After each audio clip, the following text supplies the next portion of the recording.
Assalamualaikum warahmatullahi wabarakatuh. Perkenalkan, nama saya Rifandianto. Saya ingin menjawab tentang tugas dari Pak Suprato SHMH yang bertemakan hukum agraria. Saya ingin membahas tentang asas-asas hukum agraria dalam UU PA. 1. Asas kebangsaan. Pasal 1 UU PA. Pasal 1. Seluruh wilayah Indonesia adalah kesatuan tanah air dari seluruh rakyat Indonesia yang bersatu sebagai bangsa Indonesia.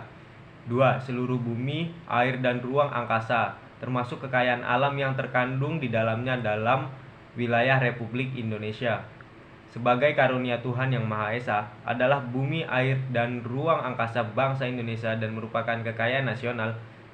3. Hubungan antara bangsa Indonesia dan bumi, air, serta ruang angkasa termasuk dalam ayat 2 pasal ini adalah hubungan yang bersifat abadi. 4. Dalam pengertian bumi, selain permukaan bumi, termasuk pula tubuh bumi di bawahnya serta yang berada di bawah air. Dalam pengertian air, termasuk baik perairan, pedalaman, maupun laut wilayah Indonesia. 5. Yang dimaksud dengan ruang angkasa ialah ruang di atas bumi dan air tersebut pada ayat 4 dan 5 pasal ini. Pasal 2. 1. Atas dasar ketentuan dalam pasal 33 ayat 3 Undang-Undang Dasar dan hal-hal sebagai yang dimaksud dalam pasal 1, bumi, air, dan ruang angkasa termasuk kekayaan alam yang terkandung di dalamnya,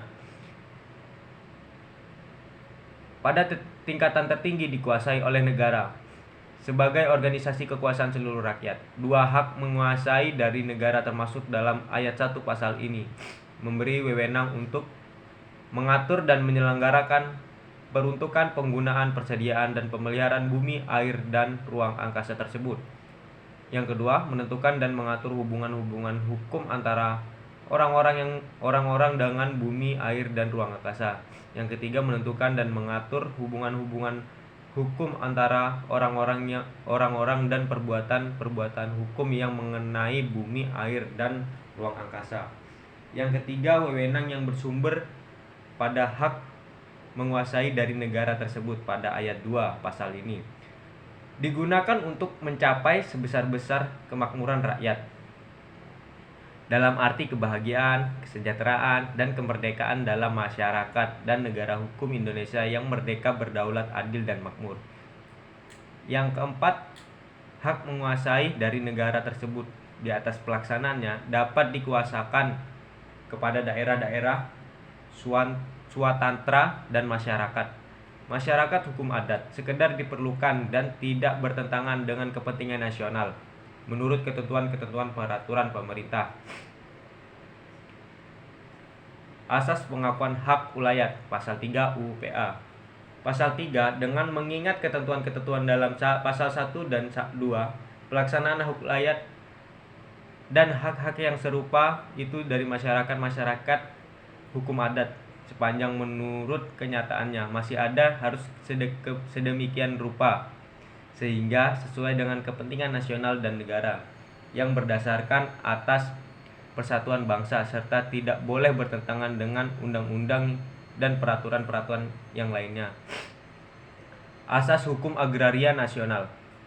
Berdasarkan hukum adat pasal 5 UU PA pasal 5, hukum agraria yang berlaku atas bumi, air, dan ruang angkasa ialah hukum adat sepanjang tidak bertentangan dengan kepentingan nasional dan negara yang berdasarkan atas persatuan bangsa dengan sosialisme Indonesia serta dengan peraturan-peraturan yang tercantum dalam undang-undang ini. Adapun asas fungsi sosial pasal 6 UU PA, semua hak atas tanah mempunyai fungsi sosial. Terus ada asas land reform pasal 7, untuk tidak merugikan kepentingan umum maka pemilikan dan penguasaan tanah yang melampaui batas tidak diperkenalkan. Adapun asas tata guna tanah pasal 13, pemerintah harus berusaha agar supaya usaha-usaha dalam lapangan agraria diatur sedemikian rupa sehingga meninggikan produksi dan kemakmuran rakyat sebagai yang dimaksud dalam pasal 2 ayat 3. Sekian, itu aja. yang bisa saya sampaikan. Terima kasih. Wassalamualaikum warahmatullahi wabarakatuh.